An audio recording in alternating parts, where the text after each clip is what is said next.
शिवाजी महाराजांचं चरित्र ऐकताना वाचताना आपला ऊर अभिमानानं भरून येतो। प्रत्येक जण कृतज्ञतेनं नतमस्तक होतो आणि याचीच अनुभूती शिवरुद्राचं दिग्विजयी तांडव या संगीतमय कार्यक्रमाच्या निमित्तानं आली।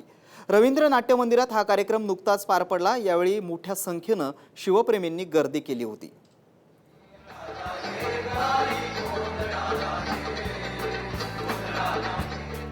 शिवाजी महाराजांचं चरित्र वर्षानुवर्ष प्रत्येकालाच प्रेरित करत आलंय।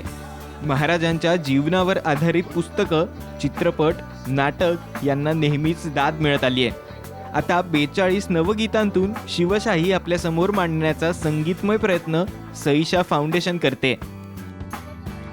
शिवरुद्राचं दिग्विजयी तांडव यातून महाराजांसह त्यांच्या सोबत असलेले सामान्य कुटुंबातील मावळे, ज्यांनी असामान्य कर्तृत्व गाजवलं असे बाजीप्रभू, तानाजी मालुसरे, सूर्यराव काकडे यांचं शौर्य नव्या पिढीसमोर मांडण्याचा प्रयत्न दिग्दर्शिका पद्मश्री राव यांनी केलाय।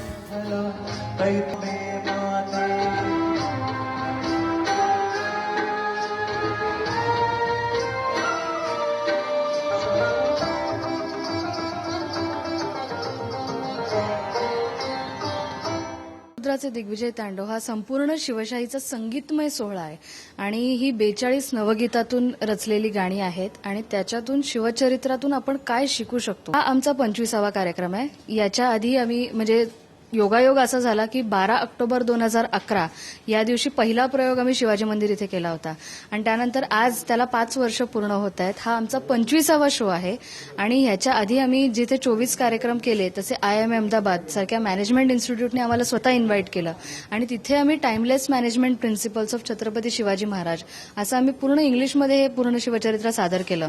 गाणी मराठीत, पण त्या 2000 स्टुडंट्स समोर जेव्हा शिवचरित्र Shivaji Maharaj as a management guru या गोष्टी जेव्हा आम्ही त्यांच्यापर्यंत पोहोचवल्या तेव्हा आम्हाला खूप सुंदर प्रतिसाद मिळाला।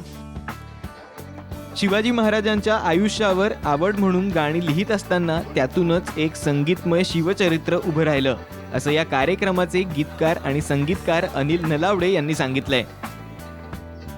त्यावेळी 350-400 वर्षापूर्वी सामान्य माणसाने एवढं मोठं स्वराज्य घडवलं आणि त्यातून कुठलीही अपेक्षा न करता म्हणजे आपला संसार, आपली बायका, आपली मुलं, आपलं घरदार, आपलं जे काय होतं त्याने कुठल्याही गोष्टीचा विचार न करता अगदी त्यांनी आपल्या देशासाठी ते बहाल करून मोकळे झाले आणि नुसतं बहाल न करता त्यांनी आपलं डेडिकेशन म्हणजे आपलं बलिदानही दिलं।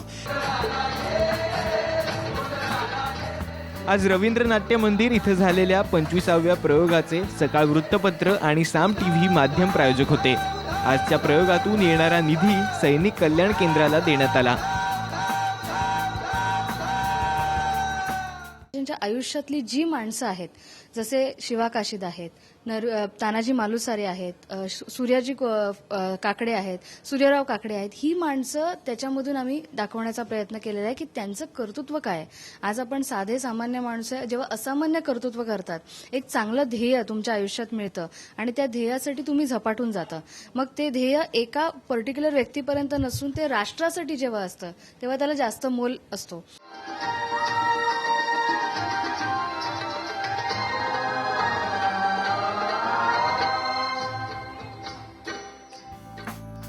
शिवचरित्र नेहमीच नवं वाटत असतं। शिवरुद्राचं दिग्विजयी तांडव हा शिवचरित्राचा संगीतमय सोहळा प्रत्येकानंच अनुभवावा असाच आहे। कॅमेरामन कुमार टेंभरेसह कपालिनी सिनकर आणि ब्युरो रिपोर्ट साम टीव्ही मुंबई।